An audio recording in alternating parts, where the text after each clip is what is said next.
If you're here in the UK and you're looking to switch or you're looking for a care visa, I think you should pay attention to these things. I had a conversation this morning with a good friend of mine, and she expressed how difficult it is for her sister to get a care visa, like to switch from a domiciliary care to either support work or any other thing. And it is not the first time. I've had a couple of conversations like that around this same topic.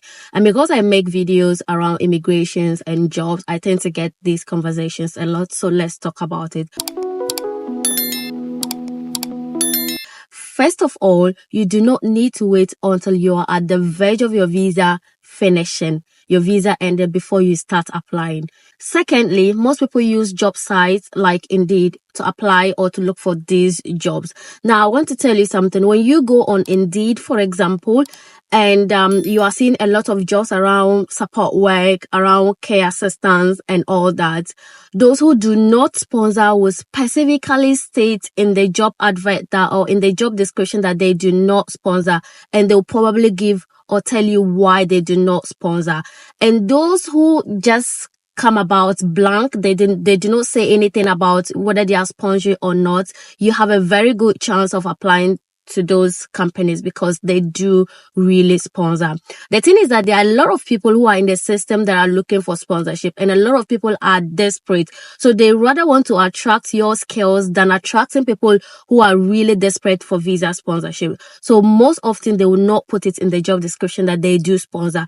But if really they do not have sponsorship, they will state it that they do not have sponsorship. So I would say if they don't say anything about sponsorship, go ahead and apply. Just sitting down for 30 minutes with a very good one particular CV for a care role, you should be able to use that to apply to as many jobs as possible. Indeed makes it much easier.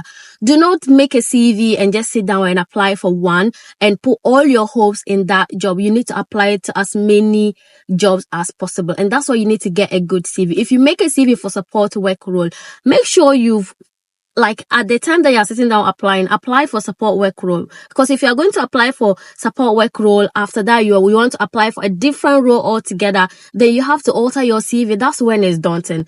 If you make a CV today and you intend to apply for that role. Use that CV to apply for the same role or the same or similar roles in that sector as much as possible. Then if you are changing your CV, you are making time to apply for roles in that sector as well. I have a video on my YouTube teaching you how to apply for as many jobs as possible without getting tired. And it is I think it's number 2 on my channel. It is very good. The link is in the bio. The third thing is that when you're called for an interview, please do not appear desperate for visa sponsorship. Do not appear desperate. Your main focus is the job. The job comes first before the visa sponsorship. Make sure you focus on selling yourself, sell your skills, explain your experiences really well. Your competencies. Just make yourself attractive to the recruiter. That is the first thing. And at the end of the day, whether they ask or not, you want to let them know that for you to work with them full time, you will need visa sponsorship. And at that point, if they do not sponsor you, they are at the risk of losing you, because that is going to be their loss and not yours. And let me tell you something. If after selling yourself, after the interview was all about yourself, the job, all the scenario questions and all that, and at the end of the day, you talk about visa and they do not sponsor you, that's the end. Just accept your fate and go, because they do not find your skills attractive. And there's nothing that you can do to make them sponsor you. At that point, they are not sponsoring you because you want visa. They are sponsoring you because your skills are ready for their company or for their job. So if after explaining your skills, your competencies, and they still do not want to sponsor you, don't beg, do not appear desperate. At that point, they will not sponsor you no matter what you do.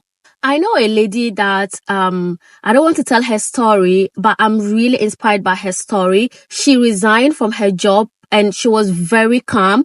She applied to like 2 jobs as many jobs, and 2 companies were all willing to sponsor her. Even one job, she applied for a support work role, and while she was in the process, they had released a senior role, a team leader role, and she went in for that. She went for the interview and they were like, "Oh, we told you apply for support work." I said, "Yes, but I'm equally capable for the other role."